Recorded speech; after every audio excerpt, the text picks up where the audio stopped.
দিনাজপুর জেলার উন্নয়নের জন্য বর্তমানে এককভাবে 2টি প্রকল্প একনেক কর্তৃক অনুমোদিত হয়।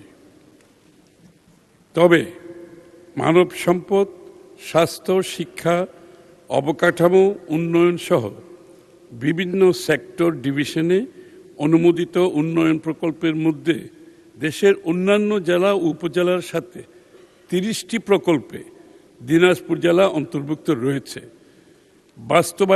বাস্তবায়নাধীন প্রকল্পগুলো হলো, স্পিকার, এটা কিন্তু 3 পৃষ্ঠা, অনেক লম্বা। যদি বলেন আমি পঠিত বলিও গণ্য করার জন্য অনুরোধ করি। মাননীয় মন্ত্রী, আমরাও সেটা বিবেচনা করছিলাম, পঠিত বলে গণ্য করা হলো। ধন্যবাদ আপনাকে। তবে এর সাথে আমি একটু যোগ করতে চাই, সেটা হচ্ছে এই প্রকল্পগুলো কিন্তু বিগত সরকারগুলোর সময় হয়েছে এবং এখানে উল্লেখযোগ্য 1300 অধিক প্রকল্প বাস্তবায়িত আছে এখন। এর মধ্যে 500 প্রকল্পের 500-এর অধিক প্রকল্প 10% বাস্তবায়ন এখনো হয়নি। আমরা কিন্তু বিগত দিনের এই প্রকল্পগুলোকে রিভিউ করছি।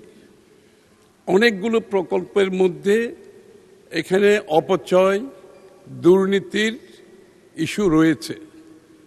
এই জন্য 1300 প্রকল্প রিভিউর আওতায় আছে। আমি যেটা বললাম, এর মধ্যে 500-এর অধিক প্রকল্প 10% বাস্তবায়ন এখনো হয়নি।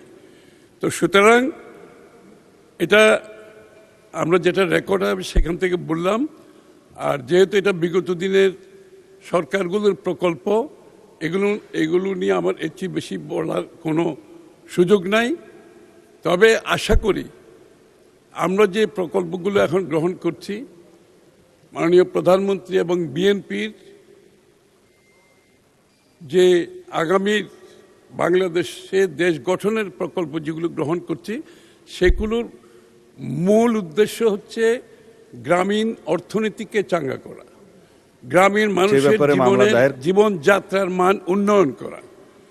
যদি গ্রামীণ অর্থনীতিকে চাঙ্গা করতে হয়, গ্রামীণ মানুষের জীবনযাত্রাকে মান যদি উন্নয়ন করতে হয়, তাহলে আমাদের প্রথম প্রায়োরিটি হবে গ্রামীণ অবকাঠামোগুলো উন্নয়ন করা।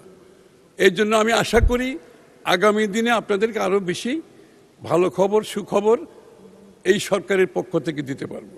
মাননীয় স্পিকার, আপনাকে ধন্যবাদ।